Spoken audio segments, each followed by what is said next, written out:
അയർലൻഡിലെ HC ഹോസ്പിറ്റലിലേക്ക് നഴ്സസിന് free റിക്രൂട്ട്മെന്റിനോടൊപ്പം ഒരു റിലൊക്കേഷൻ package ഉണ്ടെന്നും അതിനെക്കുറിച്ച് ഞാനൊരു വീഡിയോ ചെയ്യാമെന്നും പറഞ്ഞിരുന്നു. സോ ഇന്ന് ഞാൻ വന്നിരിക്കുന്നത് ആ ഒരു വീഡിയോ ആയിട്ടാണ്. 2024 ഞാൻ വന്നപ്പോൾ എനിക്ക് കിട്ടിയ റിലൊക്കേഷൻ പാക്കേജിനെ കുറിച്ചാണ് ഇന്ന് ഞാൻ നിങ്ങളുമായിട്ട് ഷെയർ ചെയ്യാൻ പോകുന്നത്. സോ അതിൽ ഫസ്റ്റ് ഓഫ് ഓൾ അവർ പറയുന്നത് നമ്മുടെ ഫ്ലൈറ്റ് ടിക്കറ്റ് ആണ്. അയർലൻഡിലേക്ക് എത്താനുള്ള ഫ്ലൈറ്റ് ടിക്കറ്റ് നമുക്ക് പ്രൊവൈഡ് ചെയ്യുന്നത് നമ്മുടെ ഏജൻസിയാണ്. സെക്കൻഡ് തിങ് പറയുന്നത് അക്കോമഡേഷൻ ആണ്. ഫസ്റ്റ് 3 മന്ത്സിലേക്കുള്ള അക്കോമഡേഷന്റെ റെന്റ് നമുക്ക് റീഇംബേഴ്സ്മെന്റ് ആയിട്ട് കിട്ടും. അതോടൊപ്പം തന്നെ ഫസ്റ്റ് 1 മന്തിലേക്കുള്ള അക്കോമഡേഷൻ നമ്മുടെ ഏജൻസി പ്രൊവൈഡ് ചെയ്യും. പക്ഷേ അതിനിപ്പോൾ നമുക്ക് താല്പര്യമില്ലെങ്കിൽ നമുക്ക് വേറെ ഏതെങ്കിലും ഒരു അക്കോമഡേഷൻ സെലക്ട് ചെയ്ത് കണ്ടുപിടിക്കാം. അതിനുള്ള റെന്റും കൂടെ നമ്മുടെ ഏജൻസി നമുക്ക് പ്രൊവൈഡ് ചെയ്യും. അതായത് ഫസ്റ്റ് 3 മന്ത്സിലേക്കുള്ള അക്കോമഡേഷന്റെ റെന്റ് നമ്മുടെ ഏജൻസി നമുക്ക് റീഇംബേഴ്സ്മെന്റ് ആയിട്ട് തരും. നെക്സ്റ്റ് തിങ് വരുന്നത് നമ്മുടെ NMBAയിലേക്കുള്ള ഇനീഷ്യൽ ആപ്ലിക്കേഷൻ ഫീസും അത് കഴിഞ്ഞുള്ള രജിസ്ട്രേഷൻ ഫീസുമാണ്.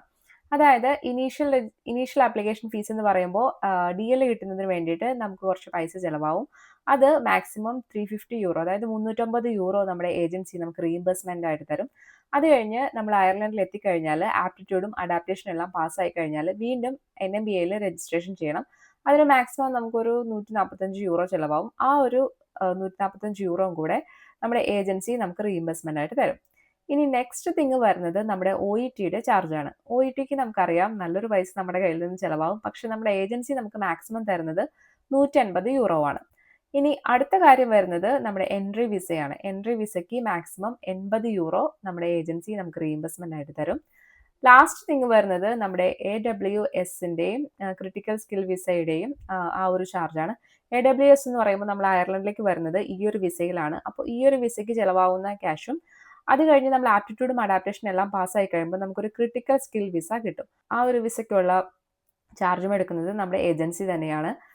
ഇത്രയും കാര്യങ്ങളാണ് നമുക്ക് ഏജൻസിയിൽ നിന്ന് റീഇംബേഴ്സ്മെന്റ് ആയിട്ട് കിട്ടുക. ഇതിന് വേണ്ടിയിട്ട് നമ്മൾ വാലിഡ് ആയിട്ടുള്ള റെസിപ്റ്റും ഇൻവോയ്സും ഒക്കെ പ്രൊവൈഡ് ചെയ്യണം. ഈ റീഇംബേഴ്സ്മെന്റ് എല്ലാം കൂടി നമുക്ക് ഒരുമിച്ചാണ് കിട്ടുക. അതായത് നമ്മുടെ ക്രിട്ടിക്കൽ സ്കിൽ വിസ വരെ കിട്ടിക്കഴിയുമ്പോഴാണ് ഈ ഒരു റീഇംബേഴ്സ്മെന്റ് നമുക്ക് അപ്ലൈ ചെയ്യാൻ പറ്റുക. റീഇംബേഴ്സ്മെന്റിന് അപ്ലൈ ചെയ്ത് കഴിയുമ്പോൾ നമ്മുടെ 3 മന്ത്സിലെ റെന്റും OETയുടെ ചാർജും വിസ ചാർജും NMBAയിലെ രജിസ്ട്രേഷൻ ഫീസും എല്ലാം കൂടെ ഒരുമിച്ച് നമുക്കൊരു റീഇംബേഴ്സ്മെന്റ് കിട്ടും.